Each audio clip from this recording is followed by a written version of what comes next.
पाक पतन में कर्नल मोहम्मद अमजद ने डीसी ऑफिस में कमिश्नर राना शकील असलम से मुलाकात करते हुए कहा कि हुकूमत, सिक्योरिटी इदारे, पाक फौज, इंतजामिया, पुलिस और महकमा सेहत समेत दीगर मुतलका इदारे गर्दिश ज़दा हालात में दुनिया भर के खौफनाक हालात की तरह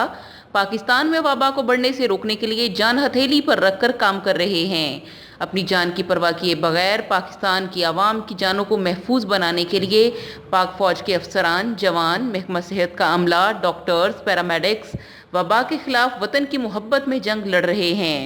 डिप्टी कमिश्नर राना शकील असलम ने कहा कि हुकूमत इस मुश्किल घड़ी में कौम के कदम लड़खड़ाने से बचाने के लिए तमाम वसाइल बुरुएकार ला रही है। पाकिस्तान के वसाइल और कारोबारी हालात वबा को फैलने की बर्दाश्त करने की ताकत नहीं रखते।